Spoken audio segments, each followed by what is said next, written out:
আমি চেঞ্জ করছি তো। Hello sir.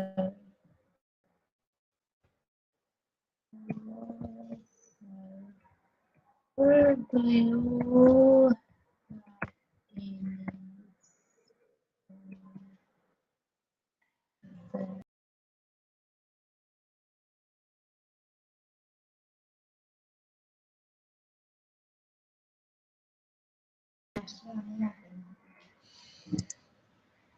myself?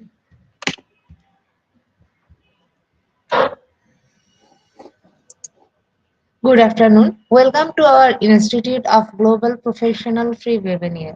Thank you all for joining and stay with us till the end. My lovely audience, today I am your host for the afternoon. My name is Bathun Das. I am from Bangladesh. Dear audience, I am proud to be a associate with IGP as a global member. I feel honored and privileged to host this webinar. It's my delight to welcome you all to our Institute of Global Professional Free Webinar. Thank you all for joining us today in this marvelous afternoon, and it's my humble request and pleasure to all of you to stay with us till the end. Institute of Global Professionals serves student and community research providing holistic social work and education for create a competent generation. IGP is a leading online skill development institute with thousands of learners worldwide. Institute of Global Professional is an educational institution provides social work with globally recognized. We organized our webinar training offline online courses by best and trained speaker. Our mission is to empower people. We have already successfully completed 1090 webinars. Dear participant, let's introduce with our speaker. Hello sir, how are you? Yeah, hi, how are you? I'm good. How about you? I am good sir. Sir, first describe yourself, then you can start your presentation. Yeah, myself, Asif Azim. Um I've completed my master's in economics and I've also completed my certification in project management professional. I've also had some other certifications like NLP, that is neuro linguistic programmings. I have a teaching experience of more than 22 years. So it's been a long time. I've been associated with the education institutions, and I have a professional work experience of more than 12 years. So I have worked in different industries. I have experience of diversified environments, and that's all. I'm from Pakistan, and today I would like to present on the effective time management. I would like to share my thoughts, my learnings, how people can manage their time effectively. So, can you see my screen? Can you see the presentation? Mm-mm-mm. I believe yes. Okay, so well, I've completed my master's in economics from University of Karachi, and I was certified project management professional from Virtual University of Pakistan, and I've also certified neuro linguistic programming. That is, I'm a certified NLP practitioner. I have 12 plus years of professional work experience. I worked in diversified environments. I started my career with an education industry, and later I moved to an IT industry where I worked around 7 to 8 years. Then I moved towards an automobile industry, and currently I'm working in an IT industry once again. So I started my teaching career 22 years back. So it's been almost 22 years. I've also been working as an advisor at CASED, a Society of Personal and Professional Trainings. So where we provide online trainings and offline trainings to the society. I've also been working as a vice president at CP, that is a social institute for eradicating poverty and illiteracy. And last but not the least, I am a co-author of the book Business Communication. So, what will you learn today? You will learn. You can gauge how at the end of this workshop, at the end of this training, you should be able to differentiate between a growth mindset and a fixed mindset. You will be able to learn, you will be able to know what are the differences between growth mindset and fixed mindset, and then you can also assess yourself where you lie. Do you lie in a growth mindset or a fixed mindset? Not necessarily you will be 100% growth mindset or 100% fixed mindset, but there will be some tendency, there will be some characteristics through which you can identify where do you lie, and how you can move from a growth mindset to the fixed mindset. And the next, you should be able to know at the end of this workshop how should be our defined goals. Though the topic is our effective time management, so the time management is mainly related to your goals. So I will let you know how you can identify your defined goals. And third one, you will be able to know the differences between important and urgent. You will be able to know what are the differences between an important task and an urgent task, and how you can identify whether it is important for you or not, whether it's urgent for you or not. Then at the end of this workshop, you should be able to know how you can achieve your goal, and how you can become more successful in your life. So I will try my best to let you know, to provide you the processes or the platforms or some sort of methodologies through you can identify how you can achieve your goals, and how you can become more successful in your life. And second last, you will be able to know how you can program your mindset for greater success and happiness. So it is one of the most important factor that you should be able to know how you can mind your how can you program your mind. Actually, you should be able to know about your own mind, about your own brain, how it works, and how you can actually use your mind for your great success and happiness. And at the end, last but not the least, you should be able to know how you can uh, use the time quadrants. You should be able to know what are the time quadrants, how it works, and how you can utilize time quadrants for your best interest, or for your how the time quadrants help you in achieving your defined goals. So I assure you, at the end of this workshop, you should be able to attain all of these six characteristics at least. Well, so the first question is why workshop, why it is important for people to join workshop, to learn workshop. Actually, the thing, for example, as I am presenting today on the effective time management, so there is some back work, some back end working that I have worked, and now I'm presenting my learning, my experience. So even every workshop, every presenter tries his best to share his knowledge with the audience, with the public.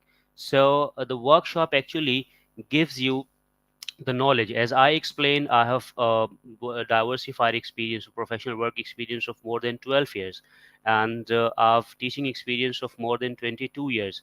So I have some sort of uh, knowledge there. That's a very low knowledge, but I would like to share my knowledge with all of you guys, so that you can learn through my experiences, what I have learned in my life, what mistakes I have made, and through the mistakes I have made some learning. So what I want you to learn, and I want you to be able to know, if you make such mistakes, you will have that consequences. So you can get the advantage of my experience, right? So in every workshop, a presenter tries to share his knowledge. So everybody, you need to attend workshops that will give you the learning of a presenter's life or his experiences. So it is one of the smartest way to get learning. You don't necessarily need to make mistakes and then learn. You can also learn from the people's mistake, what they have made a mistake, and what learning. But the most important is what learning you take out of that. So workshop is very important, because you will get the learning of the presenter's life, right? And even some even studying books, it is one of the main source of your learning. So I would like to share my knowledge through workshop, and you can also get the knowledge through different books. And uh, most important, one of the most important factors according to a ZPR research, you can uh, this is a platform where research are placed. Excuse me. So according to the ZPR research, only in the United States, can you believe there are 55 million meetings held each week? So it is a good number. That's a good sign. But what is the important factor that will come in point two? That's at least 11 million per day and over 1 billion uh, per year, I'm sorry. So per year, almost 1 billion meetings are held, right? So meetings are held for with some specific objects.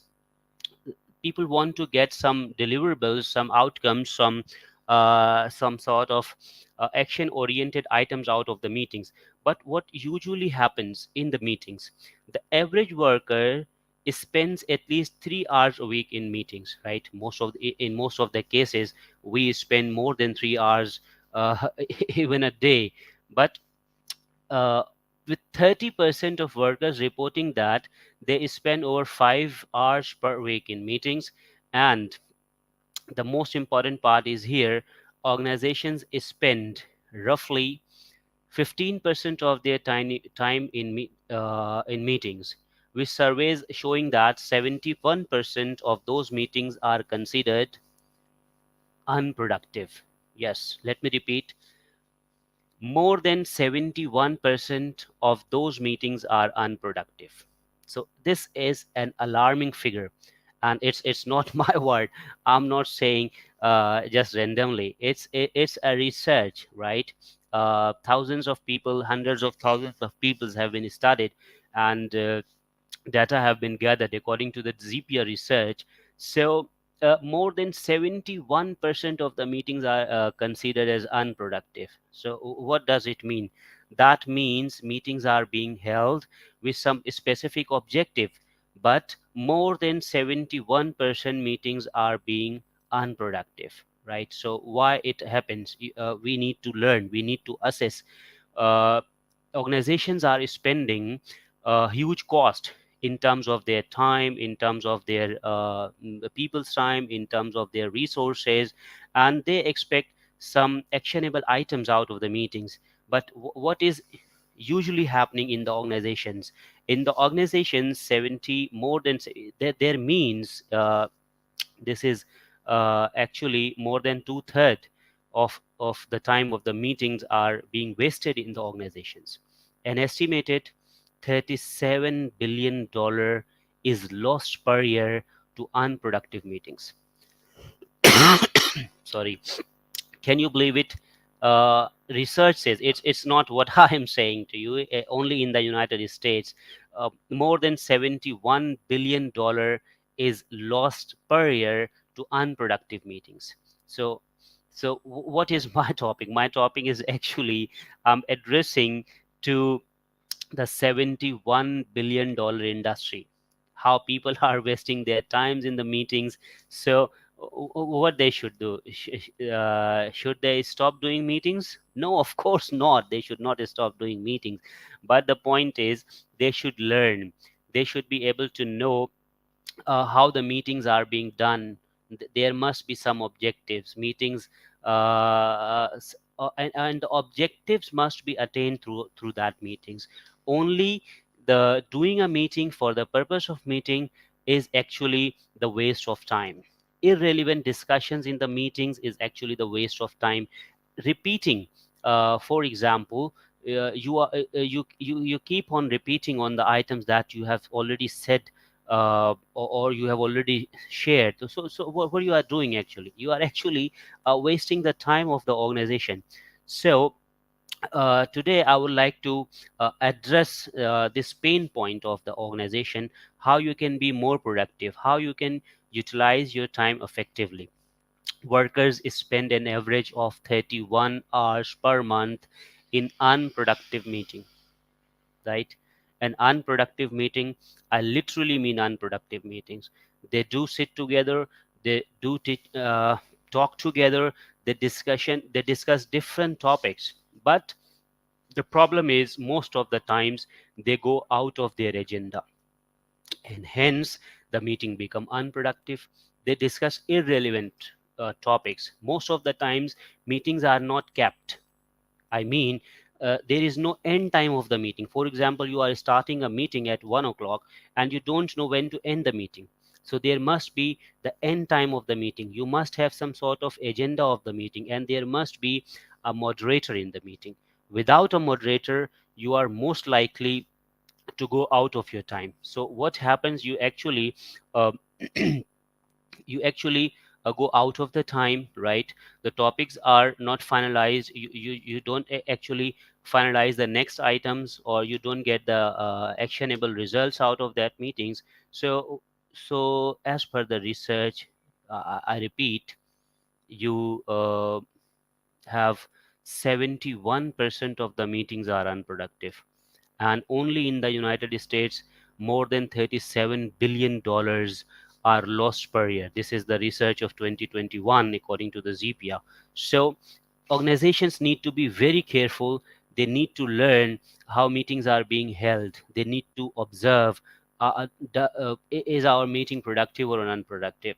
So if our meetings are unproductive, sorry, they need to learn how they can make their meetings productive. So uh, if I tell you at the end of this workshop, you should be able to achieve all of these, at least 6 points.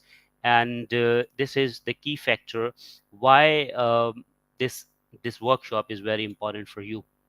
As I said, you should be able to know the differences between your growth mindset and a fixed mindset, right? So first let me tell you the fixed mindset. What is actually the fixed mindset? One of the characteristics, or the signal, or the signs, or the feature, that is unchangeable aptitude, right? For example, you are having some new thoughts, you are being discussed, you are being told some new ideas, and you are not going to change yourself, you are not willing to change your thought. For example, you have some sort of belief, and you have like uh, more than 20-30 years of experience of that belief. So it's not necessary you must be 100% true in your belief. There may be a new guy, a new champ, who can give you the industry knowledge, right? Who can give you the ground reality. And you are, if you are unable to accept that um, new learning, so you are actually you are having an aptitude of unchangeable. So this is one of the characteristics of a fixed mindset. And what people does, those who are having a fixed mindset, they actually avoid challenges. What happens in organizations? In organizations, on the daily basis, you have some sort of new challenges. There may be multiple resources in the organizations, in even in a single department. So what happens, you will see different characteristics of the people. There will be some people who will hide themselves to accept that challenge. They will try to hide themselves, so that that challenge should not come to them. So they may be go into the comfortable zone, right? So that's their comfort zone. And what will happen to them? They will actually will not be able to get a new learning. They will hide themselves, they will think they are safe, but actually they are not safe. They are actually avoiding the challenge, they are not willing to accept new challenges. So what will happen if you don't accept the new challenges? If you don't accept the new challenges, you will not be able to learn anything new, and you will be doing what you were doing last year. So there will be no change in your performance. and that will actually affect your of course appraisals. So it is another characteristic of a fixed mindset. Avoid failure. They don't accept the failure. If the something is not being achieved, they avoid. They try to blame someone others. They try to make someone else responsible for that failure. So this is the characteristic of a fixed mindset. They give up very easily. They don't try they don't try to find the solutions. They don't try to discuss with the seniors. So these are some of the characteristics of a fixed mindset. You need to analyze, and you need to understand. If you are having any of this characteristic, you need to work on yourself. You need to work on your mindset. You need to work on the characteristic. You need to identify how you can solve those challenges. So on the contrary, you have a growth mindset. So what happens there? People try to analyze their mistakes. They are not afraid of making mistakes, because mistakes, who will make mistakes? The one who will do the work will make mistakes. If you are not doing anything, how can you make mistakes? You will not be making any mistakes. So the person who is working will actually be making some mistakes, right? But the best part is there. You need to analyze the mistakes. You must have made some mistakes, right? And through that mistakes you will have a new learning. Making a mistake is not an issue, but through the mistakes, if you are not having any learning, that's actually a mistake. So what you need to do, you actually need to have the learning through your mistakes, right? And another characteristic of a growth mindset is accept challenges. In if, especially in the organization, if you are having organization or some senior management is facing some challenges, you don't need to hide there. You actually need to come forward. You need to work proactively and accept the challenge. If you accept those challenges, you will be able to learn something new. You will be able to perform better than before. And if you are performing better than before, you will actually be getting some sort of new learning, some sort of new positions, some sort of new job functions you will be adding in your job descriptions. So you need to accept the challenges. Ability to learn new things. If you are able to analyze your mistakes, then of course you will be having a new learning. And if you are accepting new challenges, you will be able to learn new things.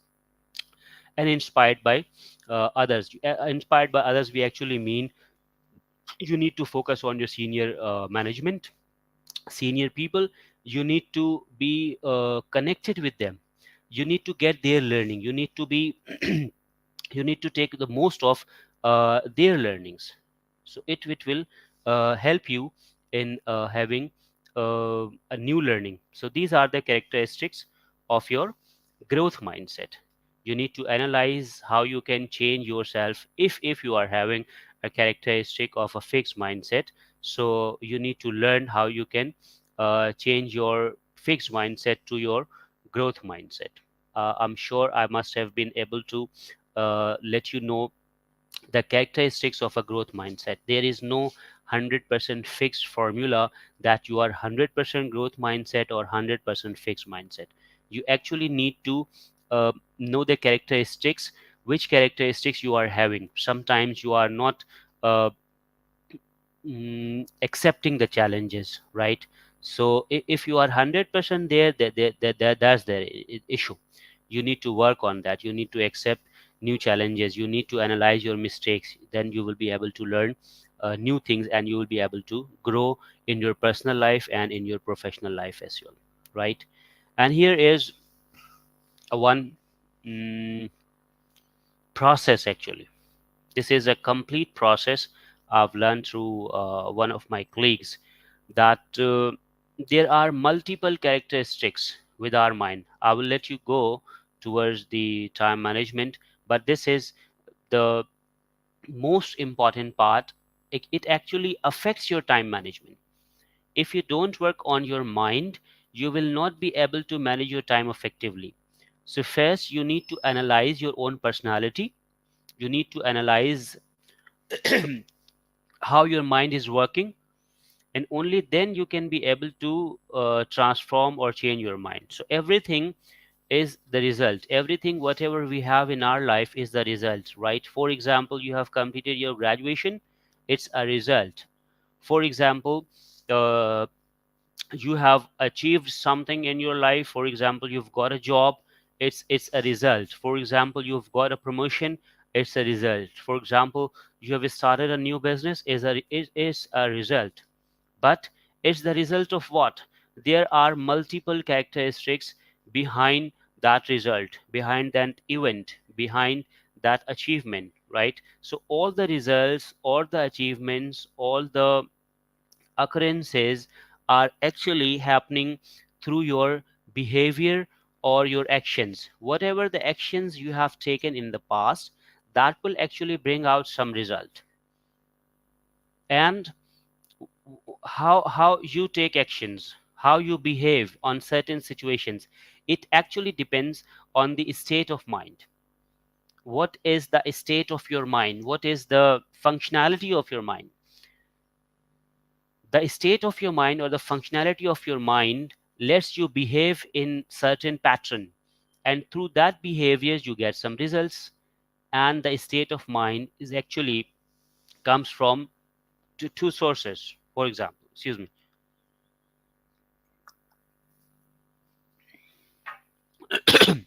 one is physiology, right? Or the body language.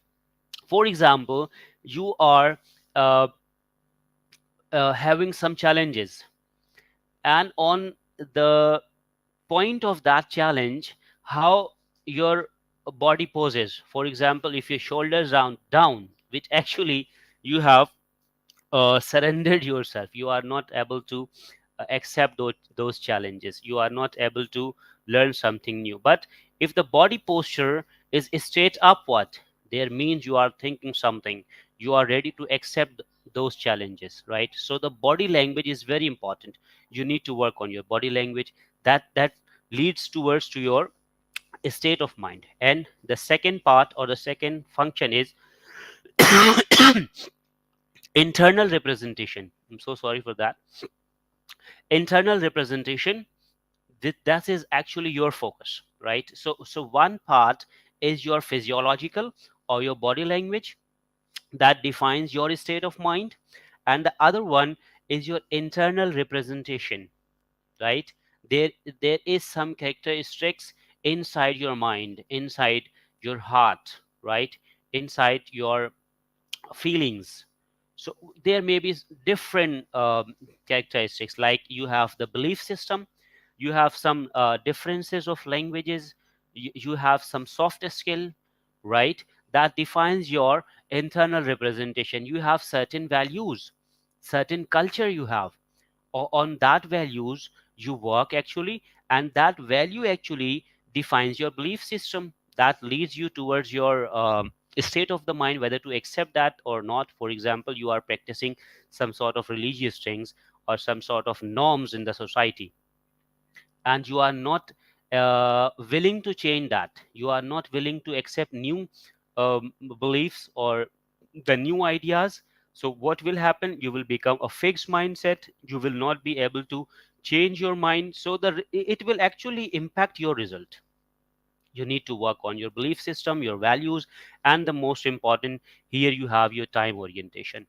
It's almost half of my workshop in explaining the background, in explaining the characteristics, in explaining the mindset, how it works, or the characteristics, right? And even I will now move quickly from this phase, I mean from this state of mind, to your uh, time management, right? So all these characteristics come through three different processes. For example, whatever we see in the world, or we listen, we smell, we touch or taste, these are actually the sensors, right? Through these senses we get multiple items from our external world. And what we do, our mind actually does some sort of distortion, right? And what happens in the distortion, we actually make some sort of changes in that. We actually try to make, we make some variation. For example, you uh, there is a sad news and you are presenting that sad news to someone else, so there may be different parameters, different ways to convey that sad news. Some people directly convey the sad news, and some people make some buffer first and then convey the sad news. So that is some sort of distortion or the changes you make in any certain event, in any certain news. And what is the deletion? Whatever you are getting from the external world, from the external sources, you make some deletion in that, right? For example, uh, you have got some news, and for example, you attended a wedding program, right? And there different photos of your have been taken there. And when the real photos come out, what you actually identify in the first, for example, you have different photos, multi 10 or 12 people are there in one photo frame. So what you actually do, it's a natural phenomena that you will actually go directly find yourself in the photo. So what you are doing, what your mind is actually doing there, your mind is working on the deletion process. Your mind is deleting everybody else and trying to find yourself there. So it's a natural phenomena. And you need to work, you need to think like that, what you are doing, what your mind is doing. Your mind is actually doing the deletion process. You should know it, right?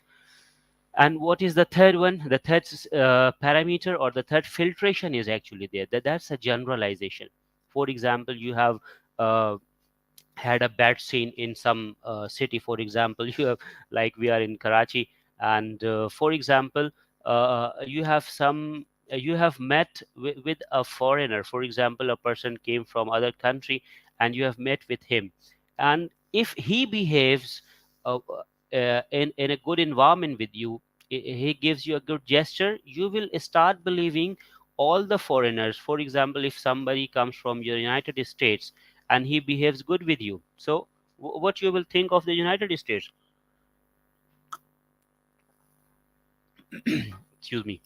So you will actually think all the people in the United States, or most of the people in the United States, are having a good characteristic, a good gesture. So that's the process of generalization. So what is the objective of sorry, this slide? The objective of this slide is you need to learn, you need to observe your mind, how it behaves. Whatever we are getting from the external world, from the external sources, through all of these senses, right? Whatever we are seeing in there, whatever we are listening, smelling, touching, tasting, whatever. So what we are doing, we are actually uh, passing through these three filtration process: distortion, deletion, and generalization. And after passing through this filtration process, it actually comes to your belief system, and it makes your internal representation, which go towards the state of mind. And the state of mind you have, and you perform the action like that. So what you need to do, you need to actually work on these filtration processes.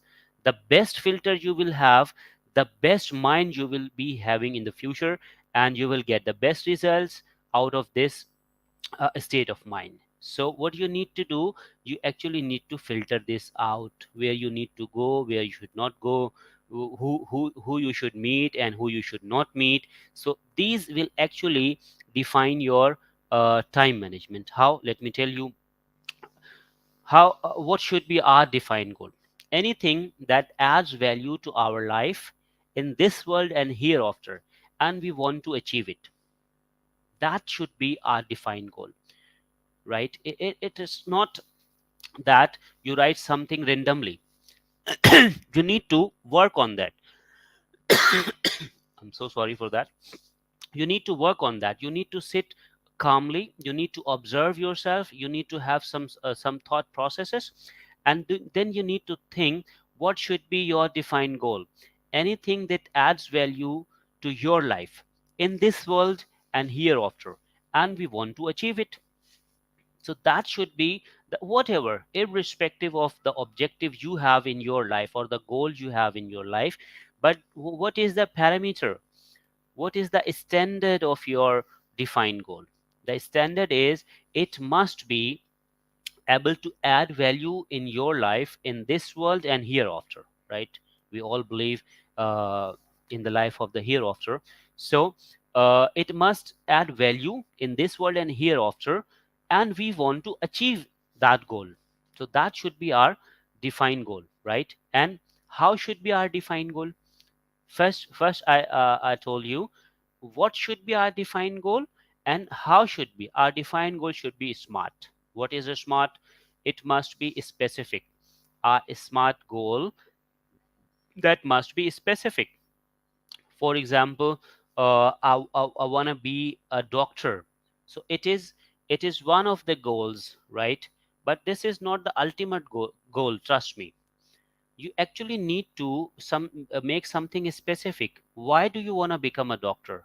Actually, you want to serve to the people, you want to serve to the community, you want to serve to the society. So the specific goal, it's not becoming a doctor. Actually, you want to serve to the society through becoming a doctor. So you need to set your goals specifically. And what is measurable? For example, as I told you, I want to serve all the people in the society, right? I want to eradicate poverty and illiteracy completely, 100%. So can this be measured? Of course it can be measured. For example, I want to remove illiteracy from Pakistan. So it is a measurable, right? For example, here we have literacy rate of 60%, and if it goes to 100%, there means I'm successful. But I am not measured on this success rate. Actually, I will be measured on how I performed in achieving that goal. For example, I want to eradicate illiteracy 100%, right? I want to make literacy rate to the 100%. So I will not be measured if it goes to the 100% or not. It's up to the Almighty. It's not in my hand. What is in my hand? My hand is to work to that direction. Actually, I will be held accountable what I have done in my life, right? And what is the third one? A for attainable. It must be attainable. Of course, if 100% is not attainable, but I can do some, I can play my part, I can do whatever the best I can do, right? It must be realistic, right? For example, if 100% literacy rate is not realistic, we need to make a realistic goals. For example, today our literacy rate is 60%. So in the next 5 years, I can make it to 70%, right? So what is the time base? As I just said, in the next 5 years, I want to make literacy rate from 60% to 70%. So we need to be very clear in identifying our smart goal, right? And how to achieve our defined goal, right? It must tell you, you first need to be able to understand the differences between important and urgent, right? Anything, so first tell me what is important. Anything that takes us towards our defined goal is important, right? For example, my defined goal is I want to serve to the whole of the world in terms of their literacy. I want to make the whole world educated. For example, you may be laughing, but that's my goal. So what is important for me? Anything that leads me towards my defined goal is important for me. Like I am presenting this workshop for you guys, it's important for me. It maybe it's not important for other people because it's not their defined goal, right? But it's important for me. Today I have different tasks on my list, right? So what I did, I settled it down. I thought which is important for me, right? And I kept unimportant task aside. I took the important task in front of my list, right? And what is urgent? Something which if not done now, most probably cannot be done later, right? For example, you are watching a FIFA World Cup final, right? And it's at 1 o'clock, right? And you also have a presentation. So which is important for you and which is urgent for you, you will actually need to understand. You first need to define your goal. If you have, for example, you want to be a footballer, you want to see yourself as a first class footballer in the world. So what is important for you? Watching a World Cup or football match is important for you, right? And even it's urgent for you as well, because you cannot have that live feeling later. So you actually need to identify what is important for you and what is urgent for you. And how will you be able to know? You will actually need to have the defined goal. So the most baseline or the fundamental thing is there. You must have your defined goal. And how should be your defined goal? It must adds value to your this world and hereafter, and you want to achieve it. That should be your defined goal. So the task list of your task should actually be tallied with your defined goal. If it leads you towards your defined goal, it's important for you. If it does not lead you towards the defined goal, it's not important for you, right? And moving forward, important and liking, right? For example, you have such something important and you like as well, something which is not important and you don't like it, sorry, which is important and you don't like it, something which is not important but you like it, not important, you don't like it, right? So let me tell you, it's actually some sort of, there maybe you are having some upside down of these characteristics because of it was a PowerPoint presentation. So it looks like it made some change, some changes. I would like to share the presentation if IGP allows, so you can have, for example, you have the goal of reducing weight by 10 kg in 60 days, right? Or do I have another way to present it? Okay, let's go this way. So you have a goal of reducing weight by 10 kg in 60 days, right? So if we are very clear, I want to achieve my weight by 10 kg in 60 days, in 2 months, right? So what I have been doing actually here, for example, grid line 1, which is important, right? I like it, I'm doing it. And going to gym, so going to gym is an activity, right? And this is important for me, I like it and I am doing it. So this is grid line 1. So going to gym, why it's important going to gym? Because I want to reduce the weight, right? This is actually related to the defined goal. Morning walk, right?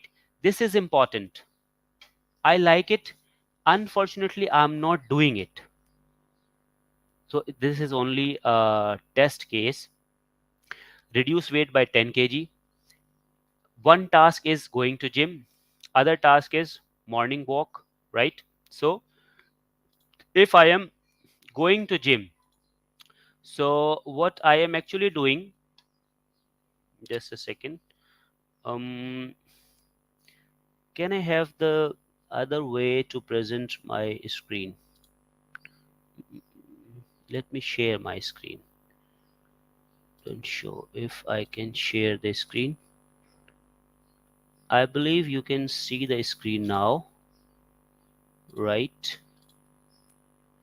Mm, mm, mm, mm, mm. Yes. So can you guys see the screen? I believe you can see the screen. So I assume you can see the screen. If you are unable to see the screen, please let me know. Yes, sir, we can I will see be. your screen. That's great. That's great. Thank you so much for the support. There were some actually glitches in the presentation, so I want to share the screen this way, right? So the goal is reduce weight by 10 kg in 60 days.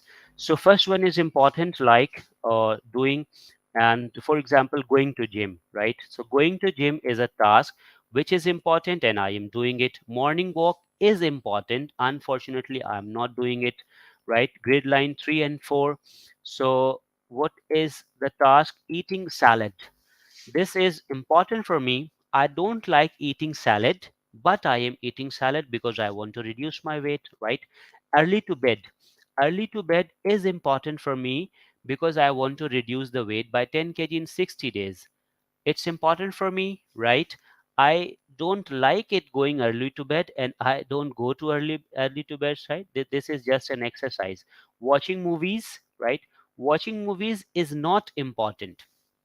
I want to reduce my weight, so watching movies is not important for me because my goal is to reduce weight, and watching movie does not help me in reducing my weight, so this is not important for me. I like watching movies, I am watching movies, right? So but it is not important for me. Eating junk food, it is not important for me. I like eating junk food, fast foods, burgers, pizzas, but these are not helping me. These are actually the killers. These are actually uh, m- leading me against my defined goal, right?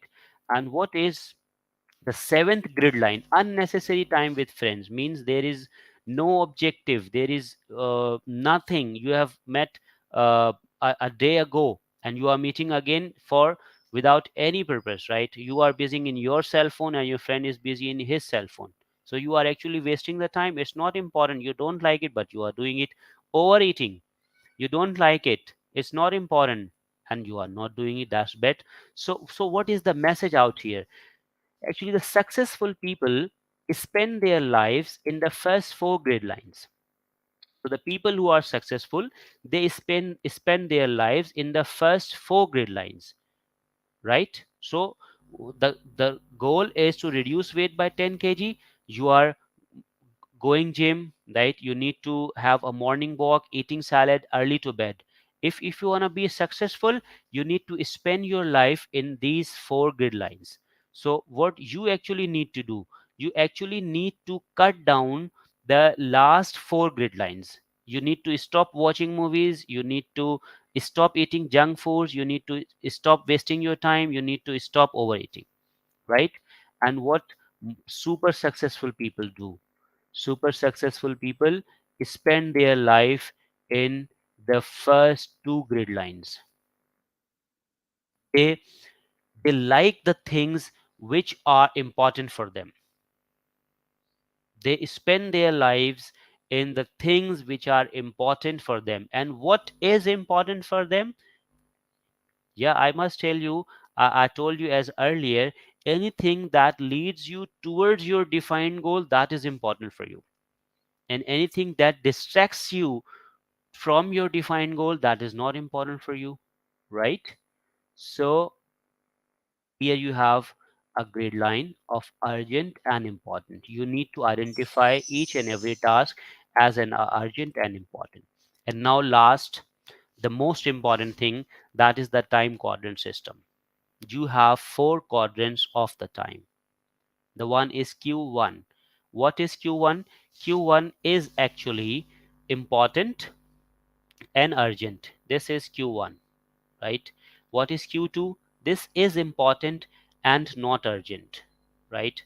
What is Q3? Not important but urgent. Q4, not important, not urgent. And I must tell you the definition of important and urgent. Important is anything that leads you towards your defined goal, that is important. And what is urgent? If it is not done now, it cannot be done in the future. This is urgent, right? For example, uh, you want to be a footballer and you are going to have a live match, so this is actually important and urgent for you, right? So it will come into your Q1. And what is next? Let me tell you, there is a huge relationship between Q1 and Q2. Q1 is what? Important and urgent. Q2 is what? Important but not urgent, right? For example, you have your exam in January 2023, right? And this is December 2022. So you have the time to prepare yourself for the exam. You are currently in the Q2, right? You have the time to prepare for your exam. This is important but not urgent. But if you don't prepare yourself in the Q2, what will happen? It will actually become Q1. In January 2023, it will become Q1 because you did not prepare yourself at the right time. If you don't prepare yourself in December 2022 and you go to the January 2023, then the preparation for your exam will become Q1 for you, right? So what you need to do actually, you actually need to do first thing, first and the most important, you need to cut down Q4 from your life. What is Q4? Not important, not urgent. You need to cut down Q4 from your life, I repeat. For example, you want to get first division in your exam, right? And you are going to watch movies. So watching a movie will not lead you towards the preparation of your exam. It's not urgent, it's not important, it's a Q4 activity. You must cut down your all Q4 activities. What will happen? Eventually, you will have double the time of your Q2. It will actually increase the time for your Q2. And what is the Q2? That is important and not urgent. You are in the month of January, you have time for the preparation of exam. If you go to watch movies, that will cut down the slice of your time. So what you need to do, you need to stop wasting your time in the unnecessary activities. You need to cut down your not important and not urgent activities. Cut down all the Q4 activities from your life. It will give you double the time of your Q2 activities. So what will happen if you do the task in the quadrant Q2? There means important but not urgent. So the first most benefit is that you will have lots of time to think, to brainstorm, to prepare yourself, and you will have an outstanding preparation for exam, right? So the first step you must follow, you need to cut down all Q4 activities from your life. What will happen if you have Q2, a good amount of Q2? If you prepare good in Q2, you will have less Q1 activities. You will have very few Q1 activities because you all the time are you are working all the thing in your Q2 activities. So you don't have to worry. For example, as I have the presentation today at 1 p.m. Pakistan, so the presentation was already ready. I did my working best.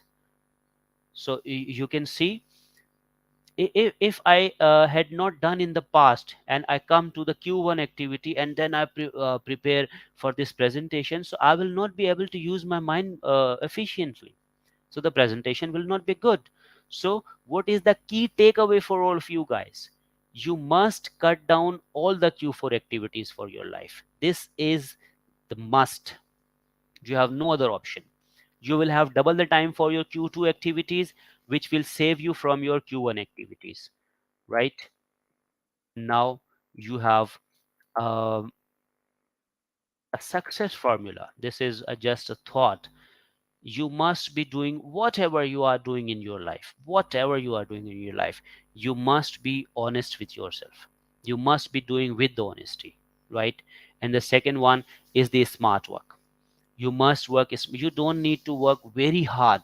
For example, you are preparing for your exam, you have the facility of your internet, your videos, like so you need to get the benefit out of that.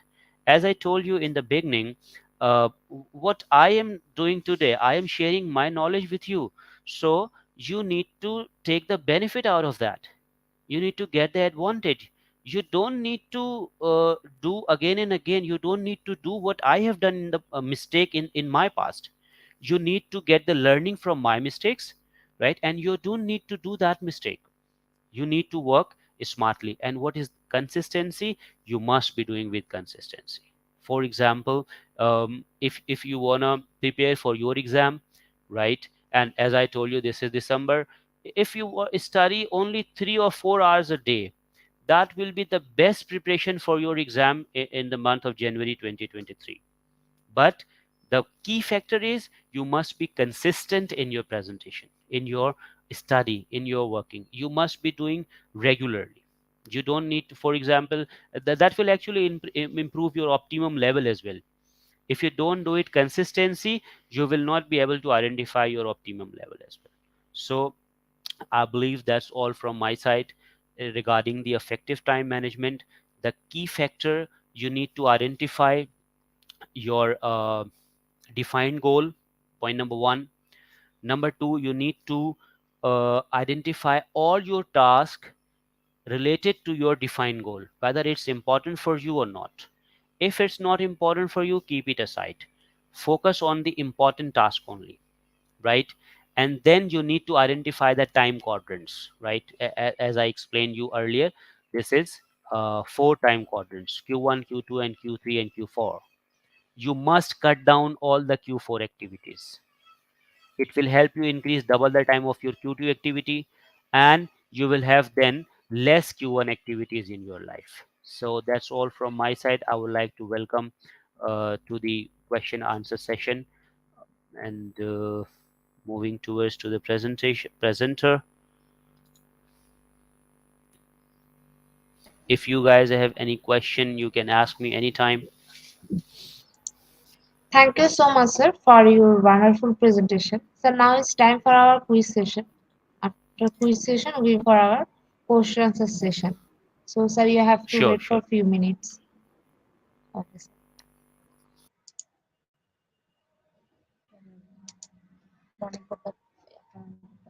Dear participant, to join our quiz session, you have to go www.slido.com and the code is IGP2. And the code is IGP2. After a short video, we will start our quiz session. So let's enjoy our quiz session.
Dear participant, to join our quiz session, you have to go www.slido.com and the code is IGP2. And the code is IGP2. We will pick your name from Slido, so join with your full name, which will directly print on certificates. Top 10 will be awarded with quiz competition certificate. We will start our quiz competition after 5 minutes. So let's mention your friend to join our quiz competition. Already 36 people join with us for our quiz session.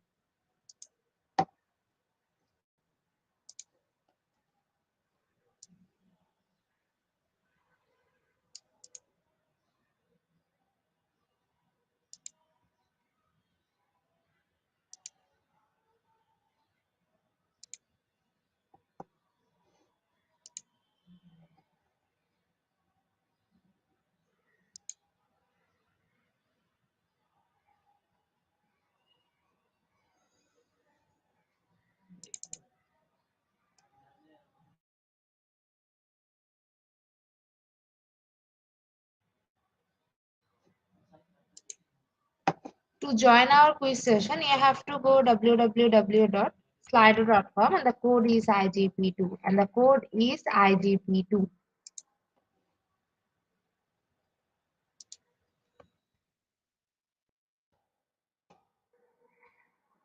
We will pick your name from Slido, so join with your full name, which will directly print on certificate. Top 10 will be awarded with quiz competition certificate.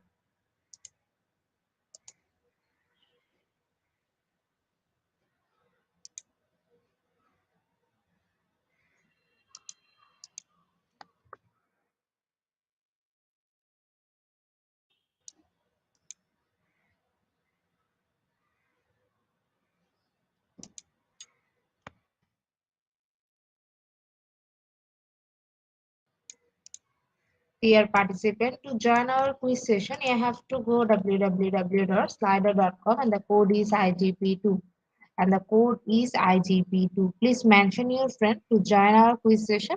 We will start our quiz session after 2 minutes.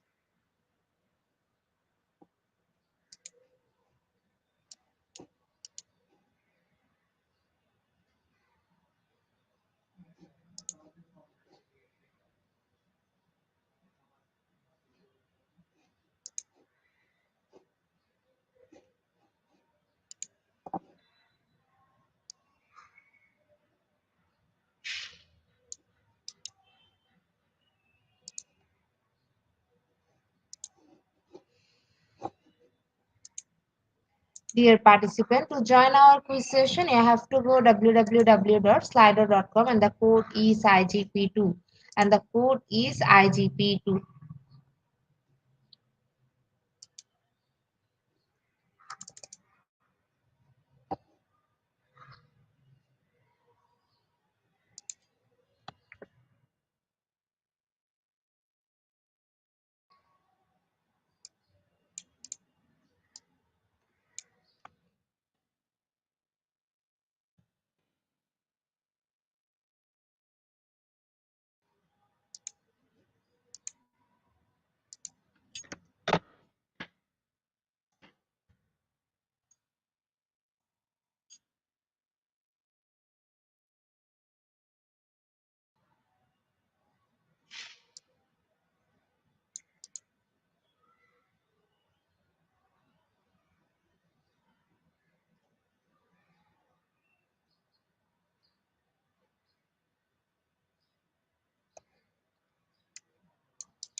Dear participant, to join our quiz session, you have to go www.slido.com and the code is IGP2 and the code is IGP2. Already 40 people join with us. We will start our quiz session after 1 minute. Okay, let's start our quiz session. Our first question is, what are same effective time management tools? Option 1, rules and procedures, oblique relevant data. Option 2, avoiding tasks, rules and procedures. Option 2, avoiding tasks.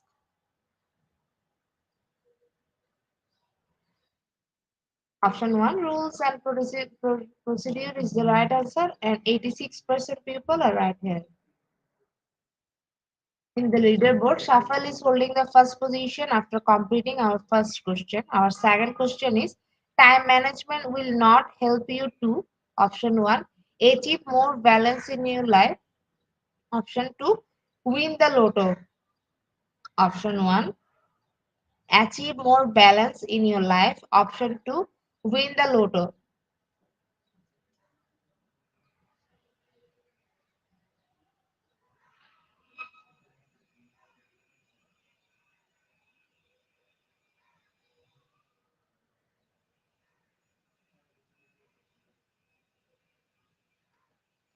Option 2, win the lotto is the right answer and 90% people are right here.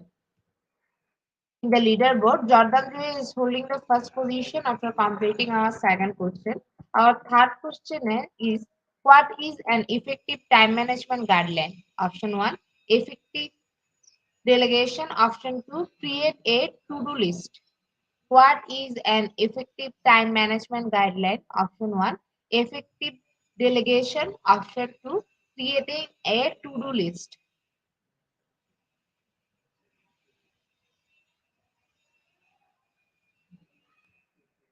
Option 2, creating a to-do list is the right answer and 88% people are right here. In the leaderboard, Jordan Dewey is holding the first position after completing our third question. Our fourth question is, why should you do time management? Option 1, leads to career success. Option 2, is something to do. Option 1, leads to career success. Option 2, is something to do.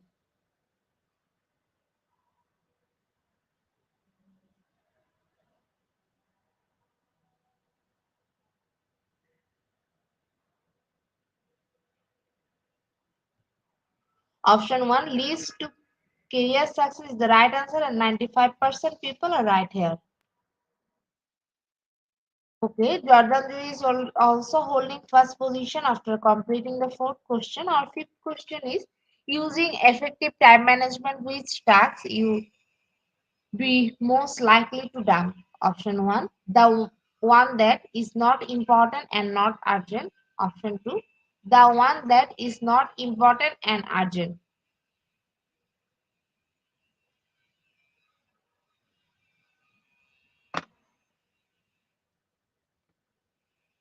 Option 1, the one that is not important and not urgent is the right answer and 85% people are right here. In the leaderboard, Jordan Drew is holding the first position. Our sixth question is, what are time management skills? Option 1, effective skills to make lunch. Option 2, effective skills to help you achieve tasks on time and also get to lunch.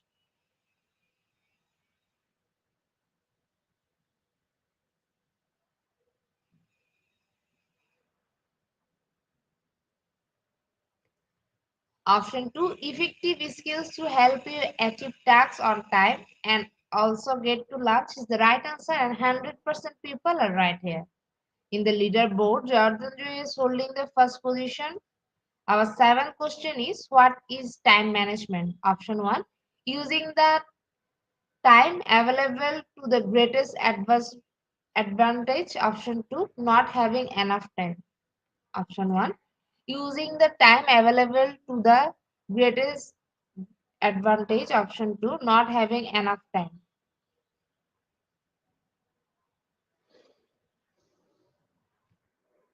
Option 1, using the time available to the greatest advantage is the right answer and 100% people are right here. Gillian is holding the first position after completing our seventh question. Our eighth question is, how can you profitize time management? Option 1, do nothing last time. Option 2, make a list and schedule. Option 1, do nothing last time. Option 2, make a list and schedule.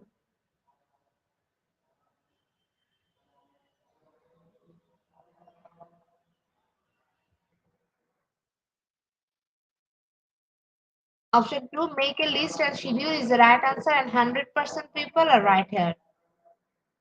In the leaderboard, Jelenian is holding the first position after completing our eighth question. Our ninth question is, do thing last time, make a list of schedule. Option 1, completing the most important tasks first. Option 2, completing all tasks within 24 hours. Option 1, making the most important tasks first. Option 2, completing all tasks within 24 hours. Option 1, completing the most important tasks first is the right answer and 92% people are right here. The leaderboard, Jelenian is holding the first position after completing 9 questions. The last question is, which of these skills are not required for effective time and task management? Option 1, evaluation. Option 2, communication. Option 1, evaluation. Option 2, communication.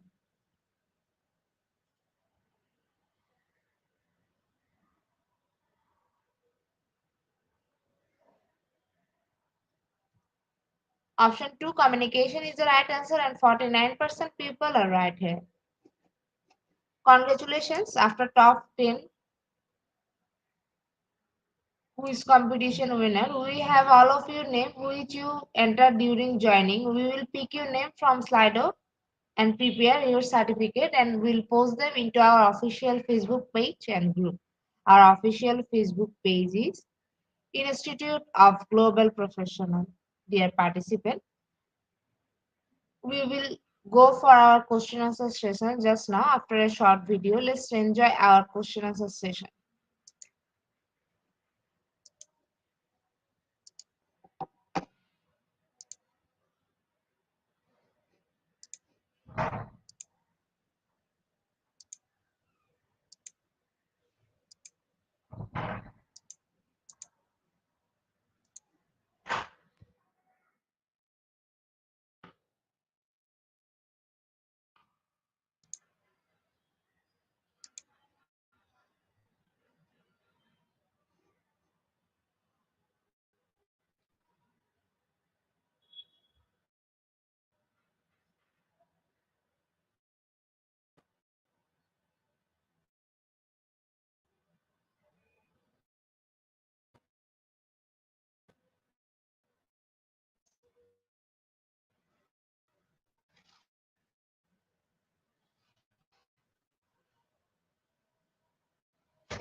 Welcome back, our participants. Welcome back, sir.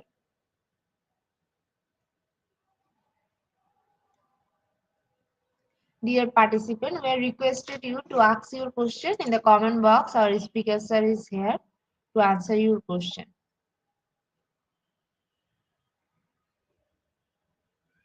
Okay, we have question.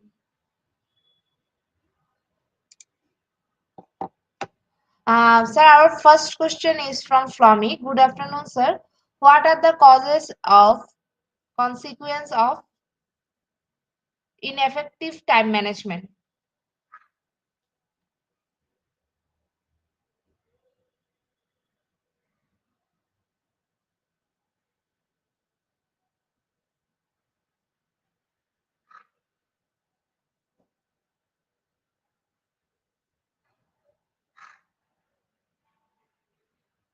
Sir, we cannot hear you.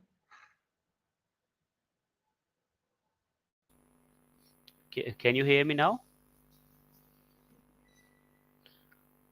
Can you Yes, guys sir, hear I me can now? hear you now. Okay, great. So Flomi, the question is, what are the causes and consequences on effect in ineffective time management? Flomi, let me tell you, if you do not have any defined goal or any set objective of your life, so the person who is not having any defined goal is not going to have any consequences or any causes in the life, because the person is not having any defined goal. So there will be no impact on ineffective time management. So the ineffective time management will actually give the consequences to those guys who are having some sort of defined goals in the life. If you are having, if you have defined some sort of your goals in your life, so you will actually want to achieve that goal, and without the effective time management, you cannot be able to achieve that defined goal.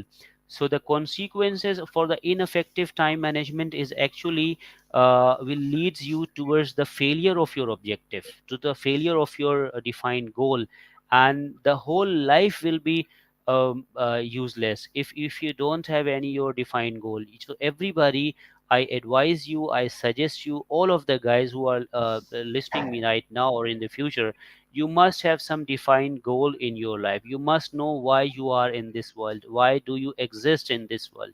You must know. You must sit back and think for a while. You need to jot it down. So why you are here in this world, what do you want to achieve in this world. So if you have defined your goals, then only then you can be able to identify which tasks are important for you and which tasks are not important for you, and then you will be able to focus on your important task, and the important task will actually lead you towards the attainment of your defined goals, and you will be successful in this world and hereafter as well. So Flomi, I believe I have answered your question, and that will help you in your life.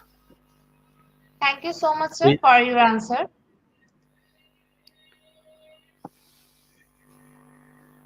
Our next question is from Falanjoy.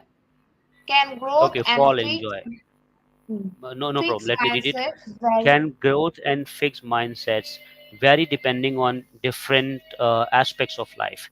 Okay, for example, when it's about personal relationships, I have an unchangeable philosophy that I believe in, but in the workplace I have a high percentage of growth mindset. While for fall in joy, you actually have a variation of your mindset, right? As you have asked, growth and fixed mindset vary depending on different aspects. Or it does vary in different aspects of the life, but you actually need to understand what, for example, where you have a belief system in what actually it happens in the cases. For example, if you have a belief system and you think you are 100% correct in your belief system, so you don't accept others opinion, you don't want to listen to others on that belief system, and you don't want to change there, right? So that becomes the fixed mindset. It is the characteristic of a fixed mindset. But what happens in the organization or in your professional life, where you don't have the belief system, people usually do not differ to the belief system in the professional life. What they do, they actually follow their line managers, they follow their boss, whatever the instructions they are given, they follow that. Because they are not held accountable for that. For example, your line manager has assigned you a task to send, for example, certain emails to certain people, and if any uh, miscommunication or mishap happens there, so you can easily convey to your line manager that it was you who told me to send that email, right? So here your belief system is not affecting you. So in most of the cases, what happens, people in personal life and in their professional life, they actually bifurcate their belief system, right? And in the bifurcation, in one time they become they are using their fixed mindset, and on the other hand they are using their growth mindset. So what should happen actually? Actually, you need to realize, you don't need to react on that.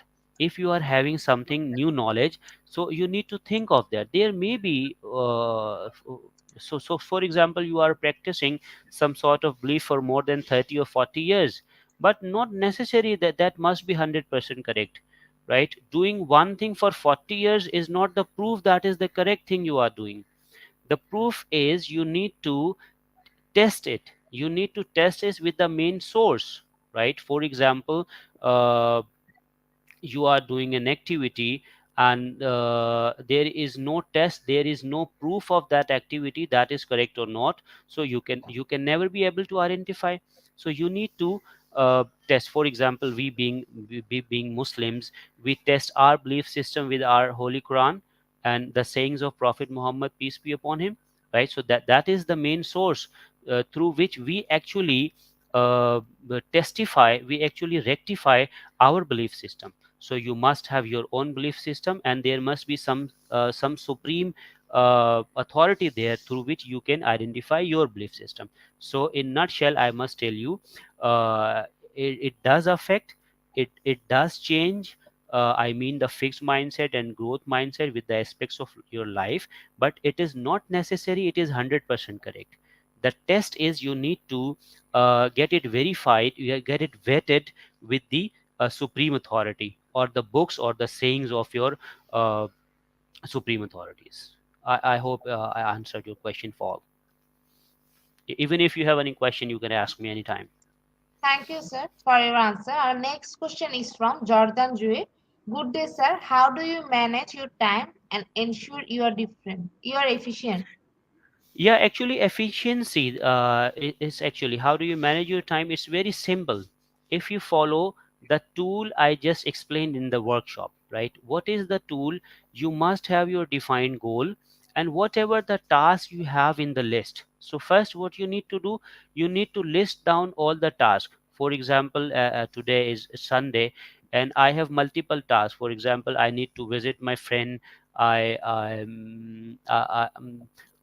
need to some sort of make a cleaning, some sort of doing arrangements at my home, and for example, I need to train my kids for such for certain on certain education, right? And one of my kids have got fever. I need to take him to the doctor, right? So these are the multiple tasks I have in my plate. But what is the most important thing for me, what is urgent for me, I need to prioritize, right? For example, I can do the cleaning later, I do the cleaning of my house later. It's not urgent, it is important, but it's not urgent. My son is having fever, so taking him to the doctor is important and urgent for me. So what I will be doing, I will be having my son to the physician for the checkup and getting the prescription from there. This is important and urgent for me. So this is the way I manage my time and how I can become efficient. This is the tool exactly, right? If the most important suggestion for you, Jordan, you need to list down the task. What usually people make mistakes, they never list down the task.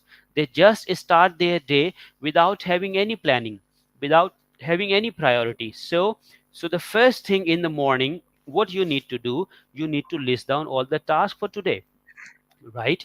And every Monday you need to review what have you done in the last week, what are the action items of your last week you have in this week. So what you need to do today, what you can do tomorrow, what you can do for example at the weekend, what you can do in the next month. You need to make some sort of planning. You need to review your weekly planning. You can review either every Friday or every Monday. That will help you, that can make you efficient in your planning, in your time management, and it can help you to achieve your defined goal. So the best thing, you must give time to your activities, right? For example, uh, you are going to gym, you need to go to gym, so you must give a time to go to your gym, right? For example, you are going to gym early in the morning from 6 a.m. to 7 a.m. That's fine. You must have that time slot booked for going to gym, and you should not do any other activity at that time unless and until you have any emergency cases. So following these tricks, you can easily become efficient in your life. Jordan, I hope I've answered you, Thank you Jordan. so much, sir, for your answer. No problem. Our next question is again Fallen Joy, sir. What's the difference of efficient and effective time management? Yeah, fall. That's a nice question. Differences between efficient and effective time management. Actually, effective time management is what? For example, today we have the workshop from 1 o'clock to 2:30, right? 1 p.m. to 2:30. It's the timeline for the workshop. If I actually start at 1 o'clock and end at 2:30, it means I am effective. I have effectively completed my workshop, but it does not mean the workshop is efficient. Efficient, efficiency, and effectiveness are two different aspects So the first aspect I must tell you is the effectiveness. Is what my workshop timing is from 1 p.m. to 2:30 p.m. Pakistan time. I started at 1 o'clock, and I'm ending at 2:30. That means I am effective in my time management. But what is efficient? Efficient is how I utilize my 1.5 hours in the workshop, right? Did I give you the best learning? Did I give you the best tool? Did I give you the best framework on which you can work in your life, and you can get the benefits out of that? If I am giving you the best tool, or the best framework, or the best processes that you can apply in your life and you can become successful, this means that my workshop is efficient for you. So the effectiveness and efficiency are two different aspects, or the two different characteristics of the time management, right? So the completing in the said timeline, it's the effectiveness. But how I manage the time, did I give you the best learning?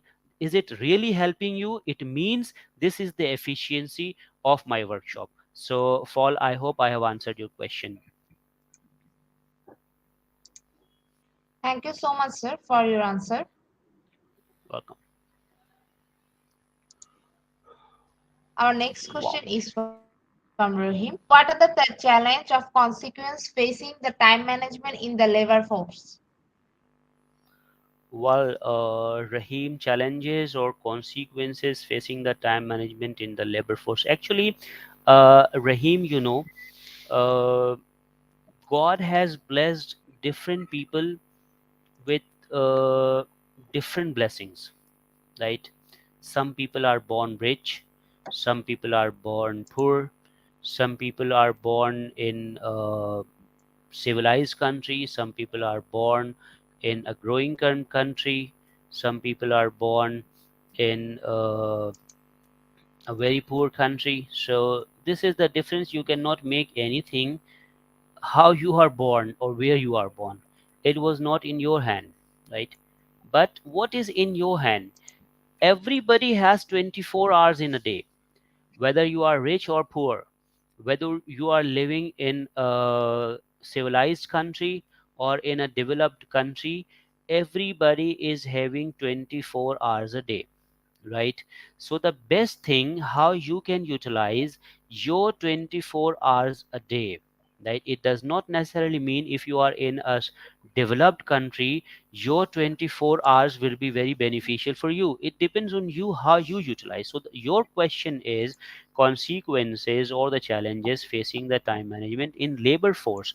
The if I think you are asking, you are managing some labor force where you are facing the challenges of time management, right? So you need to understand their needs. Actually, you need to identify uh, their interest, right? You need to identify the motivational factors for them. In the labor force, for example, you cannot motivate them with providing a very good culture, very good environment to the labor force. You cannot actually motivate them. So how you can motivate? You can motivate them through giving some extra benefits. For example, you are if you are giving some monetary benefits in terms of time management. For example, you are managing hundreds of employees, right? So you can motivate them. For example, employee of the month, you can announce an employee of the month in terms of punctuality, in terms of attendance. You put their picture, you put their name on some sort of wall, right? You actually congratulate a single individual who was good in the punctuality or the attendance. So through which you can give some monetary benefits to that person. It will actually encourage other people to come to your factory or office in time, so they may be motivated to attain that benefit. You can give some sort of bonus to them in terms of their time management, the person who is having a very good punctuality or in terms of attendance. So through which I guess you can um, sort the challenge of your time management in the labor force, but you must identify their needs, how they will be motivated. I believe they will be motivated with some sort of monetary benefits, or you can give some gifts as well, right? You can give some coupons, some vouchers, some restaurant coupons, some food vouchers, some supermart or like shops, some sort of coupons. But in terms of, there must be some uh, monetary benefits for them that will actually motivate them to manage their time effectively. I hope I have answered your question, Rahim. Thank you so much, sir, for your answer.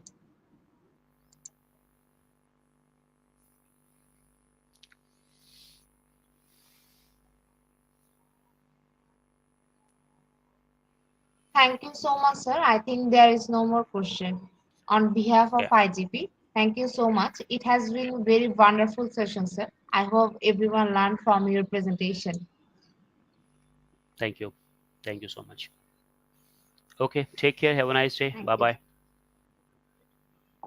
Bye.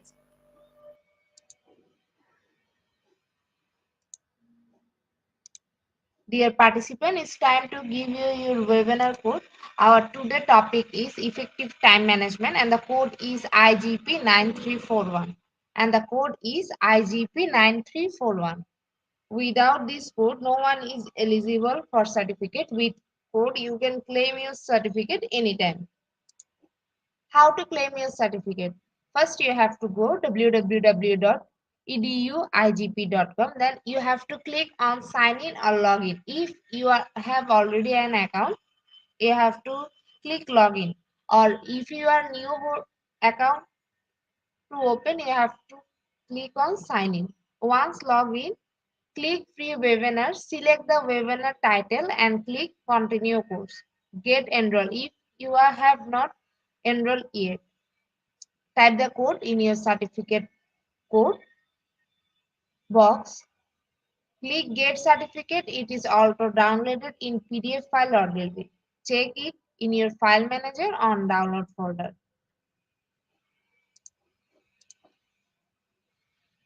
Thank you so much everyone for your active participation. I hope everyone learned from our webinar. See you again in our next session. Till that, stay happy. Once again, I am Badhandosh from Bangladesh. Thank you so much.